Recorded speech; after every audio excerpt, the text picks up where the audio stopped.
আজকে বানাবো চিংড়ি মাছ দিয়ে কচুরলতি। প্রথমে কচুরলতিগুলোকে ভালো করে ছাড়িয়ে ছোট ছোট করে কেটে নেব।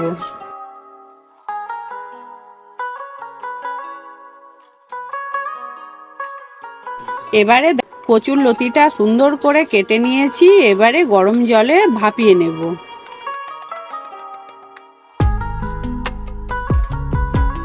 এবারে একটা চাপা দিয়ে কিছুক্ষণের জন্য ভাপিয়ে নেব।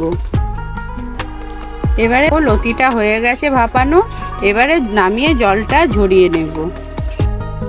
এবারে দেখুন চিংড়ি মাছগুলো ভালো করে কেটে বেছে ধুয়ে নিয়েছি। এবারে নুন হলুদ মাখিয়ে দেব।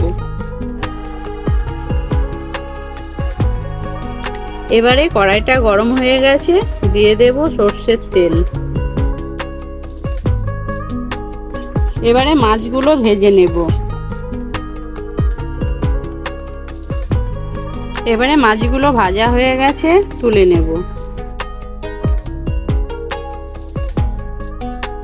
আবারও দিয়ে দেব সর্ষের তেল, দিয়ে ফোড়নে দিয়ে দেব কালো জিরে আর একটা শুকনো লঙ্কা। এবারে দিয়ে দেব কেটে রাখা পেঁয়াজ আর কাঁচা লঙ্কা। দুটো বড় বড় পেঁয়াজ কেটে রেখেছি আর কয়েকটা কাঁচা লঙ্কা। এবারে পেঁয়াজটা লাল করে ভেজে নেব। আপনারা আপনাদের ঝালের স্বাদ অনুযায়ী লঙ্কা দিতে পারেন। এবারে দেখুন পেঁয়াজটা লাল হয়ে এসেছে।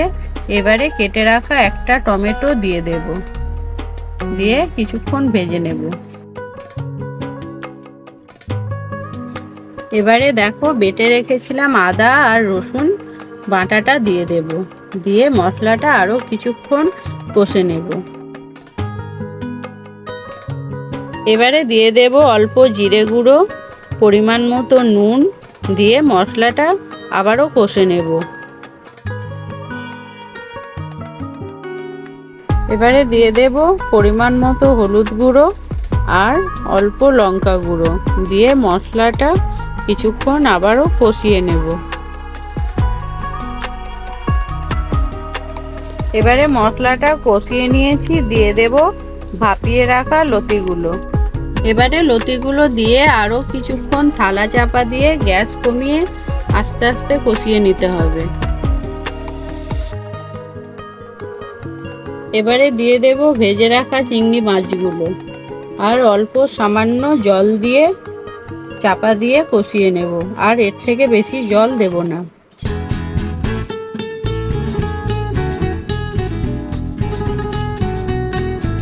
গ্যাসের আঁচ কমিয়ে থালা চাপা দিয়ে লতিটাকে ভালো করে সেদ্ধ করে নেব আর নাড়াচাড়া করে আস্তে আস্তে কষিয়ে নেব।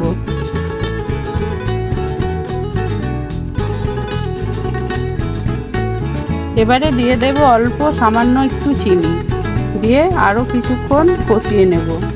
এবারে দেখুন আমাদের কচুরলতিটা রান্না হয়ে গেছে, নামিয়ে নেব।